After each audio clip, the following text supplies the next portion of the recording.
मुंशी प्रेमचंद द्वारा लिखित उपन्यास गबन का भाग 26। अभी रमा मुंह हाथ धो रहा था कि देवी दिन प्राइमर लेकर आ पहुंचा और बोला, भैया ये तुम्हारी अंग्रेजी बड़ी विकट है। SIR सर होता है तो PIT पिट क्यों हो जाता है? BUT बट है लेकिन PUT पुट क्यों हो जाता है? तुम्हें भी बड़ी कठिन लगती होगी। रमा ने मुस्कुराकर कहा, पहले तो कठिन लगती थी पर अब तो आसान मालूम होती है। अब तो आदत सी हो गई है। देवीदिन बोला, जिन दिन प्राइमर खत्म होगी महावीर जी को 1.25 लड्डू चढ़ाऊंगा। पराई मर का मतलब है पराई स्त्री मर जाए। मैं कहता हूं हमारी मर, पराई के मरने से हमें क्या सुख। तुम्हारे बाल बच्चे तो हैं ना भैया? रमा ने इस भाव से कहा, मानो है पर न होने के बराबर है। हाँ है तो। कोई चिट्ठी चपाती आई थी? ना। और ना तुमने लिखी? अरे 3 महीने से कोई चिट्ठी ही नहीं भेजी। घबराते ना होंगे लोग? जब तक यहां कोई ठिकाना न लग जाए क्या पत्र लिखूं? अरे भले आदमी, इतना तो लिख दो कि मैं यहां कुशल से हूं। घर से भाग आए थे, उन लोगों को कितनी चिंता हो रही होगी। माँ बाप तो है ना? हाँ है तो। देवीदिन ने गिड़गिड़ा कर कहा, तो भैया आज ही चिट्ठी डाल दो, मेरी बात मानो। रमा ने अब तक अपना हाल छिपाया था। उसके मन में कितनी ही बार इच्छा हुई थी कि देवीदिन से कह दूं, पर बात होठों तक आकर रुक जाती थी। वह देवीदिन के मुंह से आलोचना सुनना चाहता था। वह जानना चाहता था कि यह क्या सलाह देता है। इस समय देवीदिन के सद्भाव ने उसे पराभूत कर दिया। वो बोला, मैं घर से भाग आया हूं दादा। देवीदिन ने मूंछों में मुस्कुराकर कहा, यह तो मैं जानता हूं। क्या बाप से लड़ाई हो गई थी? नहीं। माँ ने कुछ कहा होगा? ये भी नहीं। तो फिर घरवाली से ठन गई होगी। वह कहती होगी मैं अलग रहूंगी, तुम कहते होगे मैं अपने माँ बाप से अलग नहीं रहूंगा। या गहने के लिए जिद करती होगी। नाक में दम कर दिया होगा। क्यों?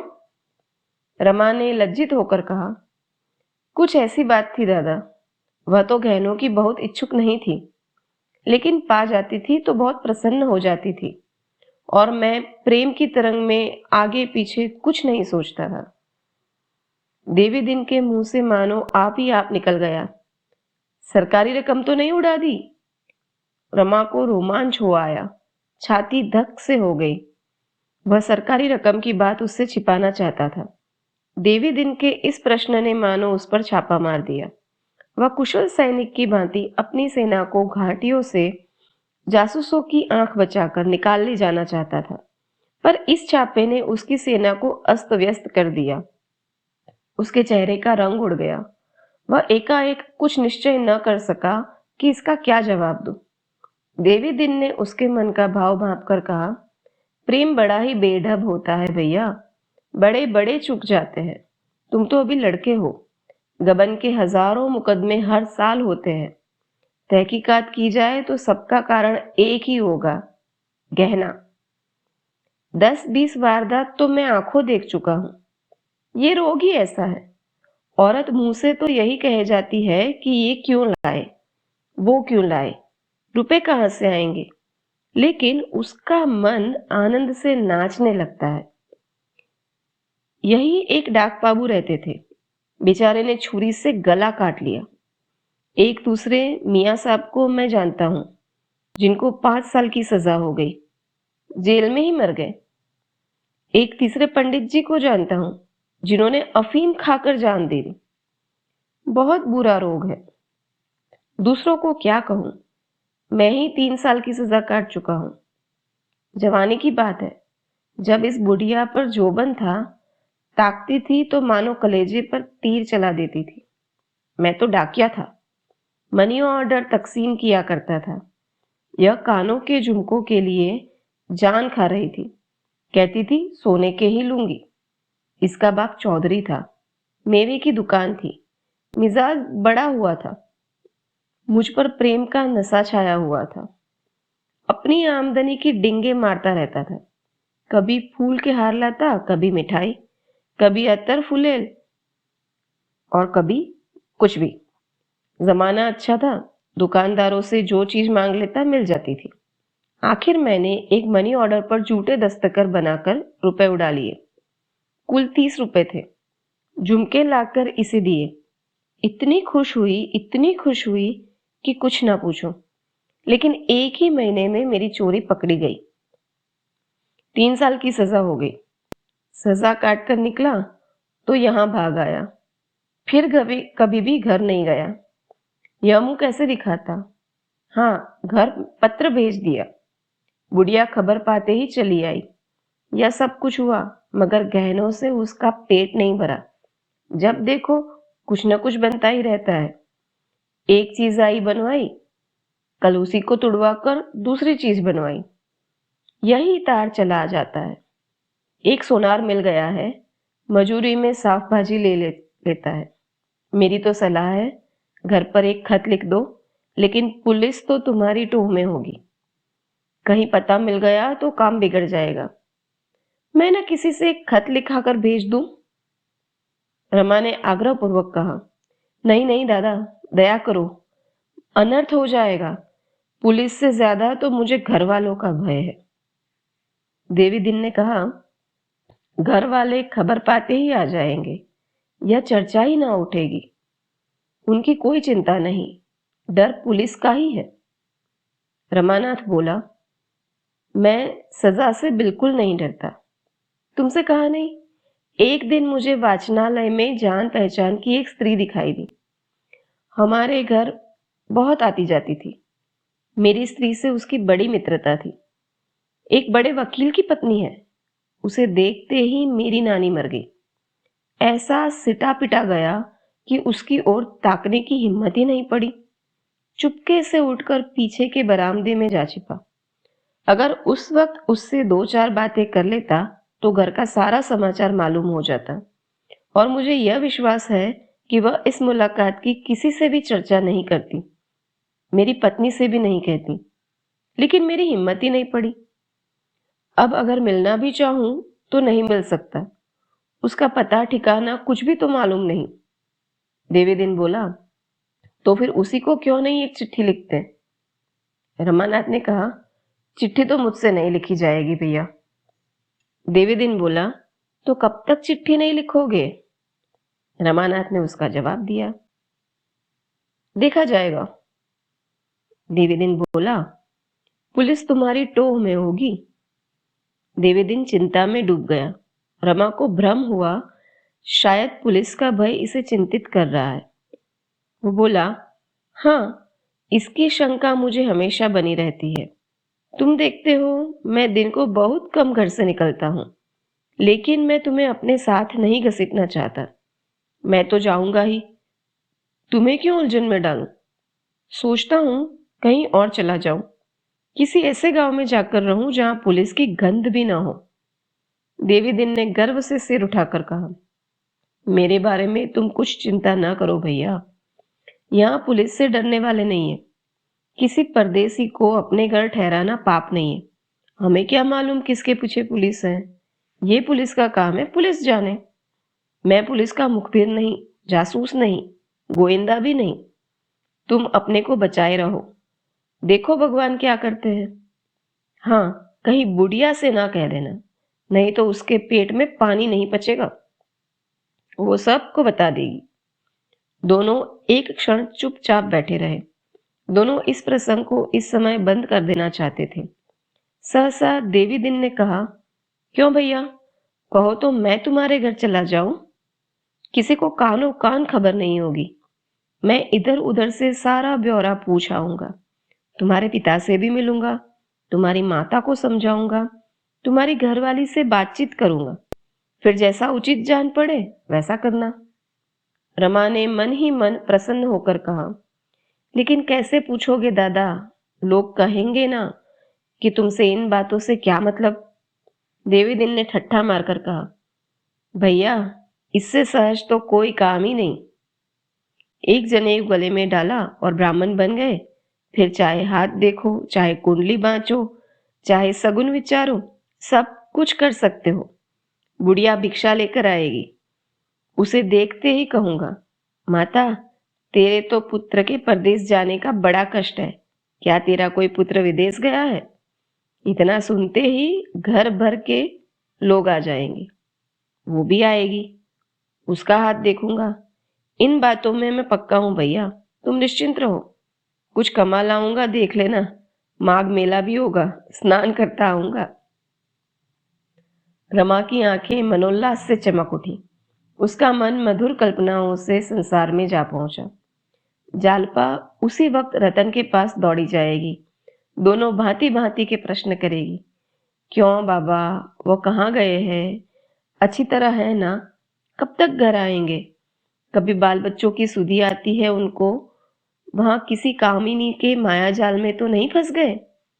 दोनों शहर का नाम भी पूछेगी। कहीं दादा ने सरकारी रुपए चुका दिए हो तो मजा आ जाए। तब एक ही चिंता रहेगी। देवेदिन बोला, तो है ना सलाह? रमानाथ, कहाँ जाएंगे दादा, कष्ट होगा। माघ का स्नान भी तो करूंगा, कष्ट के बिना कहीं पुण्य होता है क्या? मैं तो कहता हूं तुम भी चलो, मैं वहां सब रंग ढंग सब देख लूंगा। अगर देखना कि मामला टिचन है तो चैन से घर चले जाना। कोई खटका मालूम हो तो मेरे साथ ही वापस लौट आना। रमा ने हंसकर कहा, कहाँ की बात करते हो दादा, मैं यों कभी ना जाऊंगा। स्टेशन पर उतरते ही कहीं पुलिस का सिपाही पकड़ ले तो बस। देवी दिन ने गंभीर होकर कहा, सिपाही क्या पकड़ लेगा, दिल लगी है? मुझसे कहूं, मैं प्रयागराज में थाने में ले जाकर खड़ा कर दूं। अगर कोई तिरछी आंखों से भी देख ले तो मुंह मुड़ा लूं। ऐसी बात भला? सैकड़ों खुनियों को जानता हूं जो यहाँ कलकत्ते में रहते हैं। पुलिस के अफसरों के साथ दावतें खाते हैं। पुलिस उन्हें जानती है, फिर भी उनका कुछ नहीं कर सकती। रुपए में बड़ा बल है भैया। रमा ने कुछ जवाब नहीं दिया। उसके सामने यह नया प्रश्न आकर खड़ा हुआ, जिन बातों को वह अनुभव न होने के कारण महाकष्ट और साके ही समझता था, उन्हें इस बूढ़े ने निर्मूल कर दिया। और बूढ़ा शेखीबाजों में नहीं है, वह मुंह से जो कहता है उसे पूरा कर दिखाने का पूरा सामर्थ्य रखता है। उसने सोचा, तो क्या मैं सचमुच देवी दिन के साथ घर चला जाऊं? यहाँ कुछ रुपए मिल जाते तो नए सूट बनवा लेता, फिर शान से जाता। वह उस अवसर की कल्पना करने लगा जब वह नया सूट पहने हुए घर पहुंचेगा। उसे देखते ही गोपी और विशंबर दौड़ेंगे और भैया आए ऐसा करके खुश होंगे। दादा निकल आएंगे। अम्मा को पहले विश्वास नहीं आएगा, मगर जब दादा जाकर कहेंगे, हाँ आ तो गए, तब वह रोती हुई द्वार की ओर चली आएगी। उसी वक्त मैं पहुंचकर उनके पैरों पर फिर पड़ूंगा।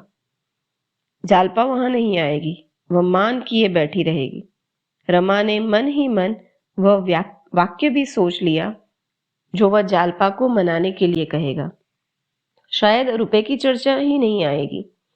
इसी विषय पर कुछ कहते हुए सभी को संकोच होगा। अपने प्रियजनों से जब कोई अपराध हो जाता है तो हम उगाड़कर उसे दुखी नहीं करते, चाहते हैं कि उस बात का उसे ध्यान ही न आए। उसके साथ ऐसा व्यवहार करते हैं कि उसे हमारी ओर से जरा भी भ्रम न हो, वह भूल कर भी यह न समझे कि मेरी अपकीर्ति हो रही है। देवी दिन ने पूछा, क्या सोच रहे हो, चलोगे ना? रमा ने दबी जबान से कहा, तुम्हारी इतनी दया है तो चलूंगा, मगर पहले तुम्हें मेरे घर जाकर पूरा पूरा समाचार लाना पड़ेगा। अगर मेरा मन न भरा तो मैं लौट आऊंगा। देवी दिन ने दृढ़ता से कहा, मंजूर। रमा ने संकोच से आंखें नीची करके कहा, एक बात और है। देवी दिन बोला, क्या बात है, कहो। मुझे कुछ कपड़े बनवाने पड़ेंगे। बन जाएंगे, मैं घर पहुंचकर तुम्हारे रुपए दिला दूंगा और मैं तुम्हारी गुरुदक्षिणा भी वहीं पे दे दूंगा। गुरुदक्षिणा भी मुझी को देनी पड़ेगी? मैंने तुम्हें 4 हरफ अंग्रेजी पढ़ा दिए। तुम्हारा इससे कोई उपकार नहीं होगा। तुमने मुझे पाठ पढ़ाए हैं, उन्हें मैं उम्र भर नहीं भूल सकता। मुंह पर बड़ाई करना खुशामद है, लेकिन दादा, माता पिता के बाद जितना प्रेम मुझे तुमसे है उतना और किसी से नहीं। तुमने ऐसे गाढ़े समय मेरी बांह पकड़ी जब मैं बीच धार में बहा जा रहा था। ईश्वर ही जाने अब तक मेरी क्या गति हुई होती, किस घाट लगा होता। देवी दिन ने चुलह से कहा, और जो कहीं तुम्हारे दादा ने मुझे घर में न घुसने दिया तो? रमा ने हंसकर कहा, दादा तुम्हें अपना बड़ा भाई समझेंगे, तुम्हारी इतनी खातिर करेंगे कि तुम ऊब जाओगे। जालपा तुम्हारे चरण धो धो पिएगी, तुम्हारी इतनी सेवा करेगी कि जवान हो जाओगे। देवी दिन ने हंसकर कहा, तब तो बुढ़िया ढाके मारे जल मरेगी। मानेगी नहीं, नहीं तो मेरा जी चाहता है कि हम दोनों यहां से अपना डेरा डंडा लेकर चले और वहीं अपनी सिर की तानते। तुम लोगों के साथ जिंदगी के बाकी दिन आराम से कट जाते, मगर इस चुड़ैल ने कलकत्ता न छोड़ा जाएगा। तो बात पक्की हो गई ना? हाँ, पक्की ही है। दुकान खुले तो चले, कपड़े लावे आज ही सिलने को दे दे। देवी दिन के चले जाने के बाद रमा बड़ी देर तक आनंद कल्पनाओं में मग्न बैठा रहा। जिन भावनाओं को उसने कभी भी मन में आश्रय न दिया था, जिनकी गहराई और विस्तार और उद्वेग से वह इतना भयभीत था कि उसमें फिसल कर डूब जाने के भय से चंचल मन को उधर भटकने भी नहीं देता था। उसी अथाह और अछोर कल्पना सागर में वह आज स्वच्छंद रूप से क्रीड़ा करने लगा। उसे अब एक नौका मिल रही थी। वह त्रिवेणी की सैर, वह अल्फ्रेड पार्क की बहार, वह खुसरा बाग का आनंद, वह मित्रों के जलसे, सब याद आकर उसके हृदय को गुदगुदाने लगी। रमेश उसे देखते ही गले लिपट जाएंगे। मित्रगण पूछेंगे, कहाँ थे यार, खूब सैर की। रतन उसकी खबर पाते ही दौड़ी आएगी और पूछेगी, तुम कहाँ ठहरे थे बाबूजी? मैंने सारा कलकत्ता छान मारा। फिर जालपा की मान प्रतिमा सामने आ खड़ी हुई। सहसा देवी दिन ने आकर कहा, भैया 10 बज गए, चलो बाजार होते आए। रमा ने चौंक कर पूछा, क्या 10 बज गए? देवी दिन ने कहा, 10 नहीं, 11 का अमल होगा। रमा चलने को तैयार हुआ, लेकिन द्वार तक आकर रुक गया। देवी दिन ने पूछा, क्यों खड़े कैसे हो गए? तो रमा बोला, तुम ही चले जाओ, मैं जाकर क्या करूंगा? क्या डर रहे हो? नहीं, डर नहीं रहा हूं, मगर क्या फायदा? मैं अकेले जाकर क्या करूंगा? मुझे क्या मालूम तुम्हें कौन सा कपड़ा पसंद है। चलकर अपनी पसंद से ले लो, वहीं दर्जी को दे देंगे। तुम जैसा कपड़ा चाहे ले लेना, मुझे सब पसंद है। तुम्हें डर किस बात का है? पुलिस तुम्हारा कुछ नहीं करेगी, कोई तुम्हारी तरफ ताकेगा भी नहीं। मैं डर नहीं रहा हूं दादा, जाने की इच्छा ही नहीं है। डर नहीं रहे हो तो क्या कर रहे हो? कह रहा हूं कि कोई तुम्हें कुछ नहीं कहेगा, इसका मेरा जिम्मा। मुदा तुम्हारी जान निकली जाती है। देवी दिन ने बहुत समझाया, आश्वासन दिया, पर रमा जाने पर राजी नहीं हुआ। वह डरने से कितना ही इनकार करे, पर उसकी हिम्मत घर से बाहर निकलने की नहीं पड़ती थी। वह सोचता था, अगर किसी सिपाही ने पकड़ लिया तो देवी दिन क्या कर लेगा। माना सिपाही से इसका परिचय भी हो, तो ये आवश्यक नहीं कि वह सरकारी मामले में मौका निर्वाह करे। यह मिकैत खुशामद करके रह जाएगा। जाएगी मेरे सिर अब कहीं पकड़ा जाऊं तो प्रयाग के बदले जेल जाना पड़े। आखिर देवी दिन लाचार होकर अकेला ही चला गया। देवी दिन घंटे भर में लौटा तो देखा रमा छत पर टहल रहा है। बोला, कुछ खबर है कि बज गए? 12 का अमल है, आज रोटी न बनाओगे क्या? घर जाने की खुशी में खाना पीना छोड़ दोगे? रमा ने झेप कर कहा, बना लूंगा दादा, जल्दी क्या है। ये देखो नमूने लाया हूं, इनमें जौन सा पसंद करो वो कपड़ा ले लूं। यह कहकर देवी दिन ने ऊनी और रेशमी कपड़ों के सैकड़ों नमूने निकाल कर रख दिए। 5-6 रुपए गज से कम का कोई कपड़ा नहीं था। रमा ने नमूनों को उलट पलट कर देखा और बोला, इतने महंगे कपड़े क्यों लाए दादा? और सस्ते नहीं थे? सस्ते थे, मगर विलायती थे। तुम विलायती कपड़े नहीं पहनते? इधर 20 साल से तो नहीं लिए। उधर की बात नहीं करता, कुछ देसी दाम लग जाता है और देसी कपड़ा भी मिल जाता है, पर रुपया तो देसी में ही रह जाता है। रमा ने लजाते हुए कहा, तुम नियम के पड़े पक्के हो दादा। देवी दिन की मुद्रा सहसा तेजवान हो गई। उसकी बुझी हुई आंखें चमक उठी, देह की नसें तन गई। अकड़ कर बोला, जिस देश में रहते हैं, जिसका अन्न जल खाते हैं, उसके लिए इतना भी न करे तो जीने को धिक्कार है। 2 जवान बेटे इसी सुदेसी की भेंट कर चुका हूं भैया। ऐसे ऐसे पट्टे थे कि तुम्हें क्या कहे। दोनों विदेशी कपड़ों की दुकान पर तैनात थे। क्या मजाल थी कोई ग्राहक दुकान पर आ जाए। हाथ जोड़कर, घिघिया कर, धमका कर, लजवा कर सबको उधर लेते थे। बजाजे में सियार लौटने लगे। सबों ने जाकर कमीशन से फरियाद की।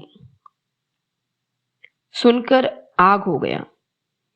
20 गौजी गोरे भेजे कि अभी जाकर बाजार से पहरे उठा दो। गोरों ने दोनों भाइयों से कहा, यहां से चले जाओ, वरना अपनी जगह से जौ भर भी न हिल पाओगे।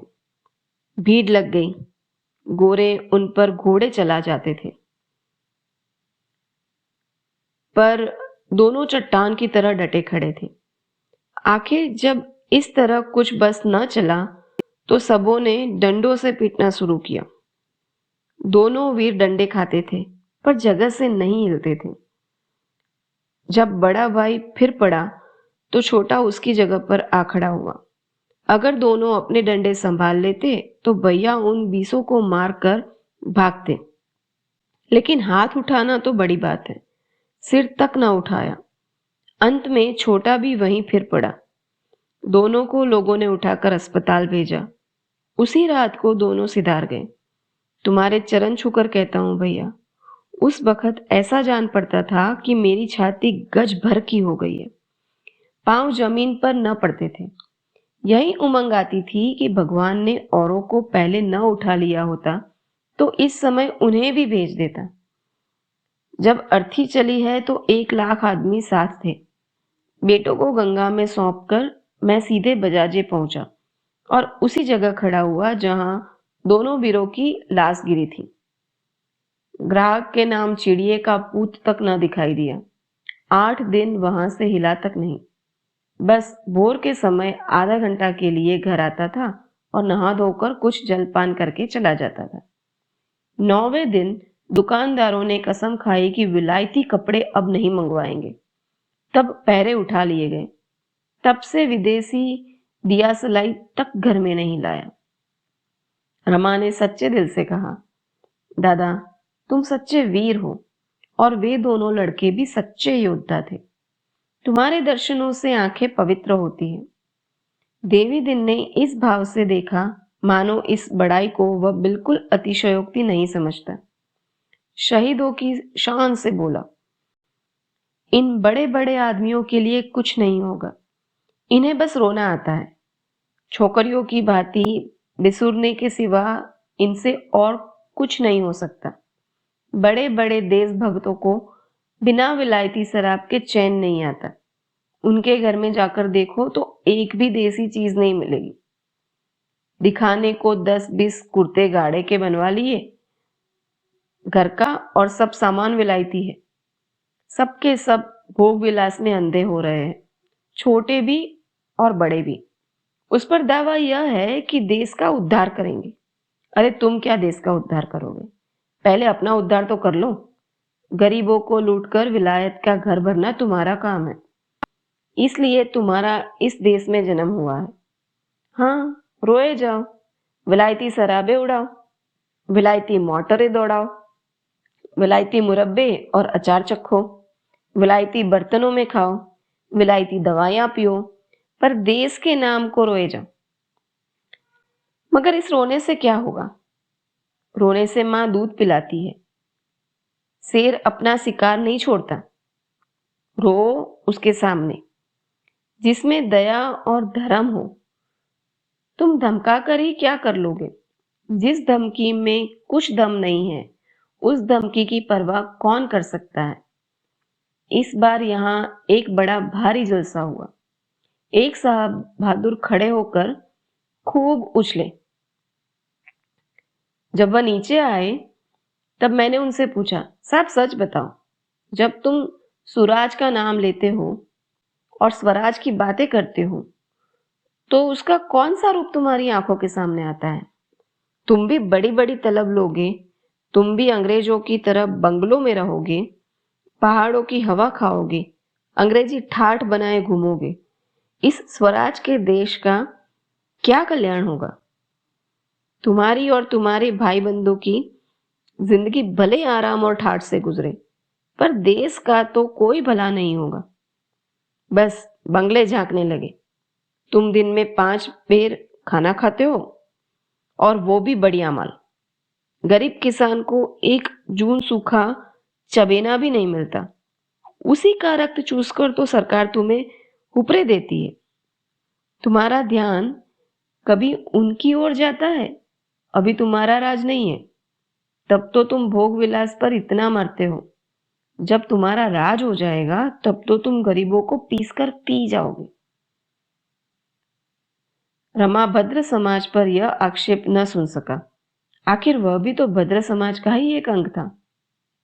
वो बोला, ये बात तो नहीं है दादा कि पढ़े लिखे लोग किसानों का ध्यान नहीं करते। उनमें से कितने ही खुद किसान थे या है।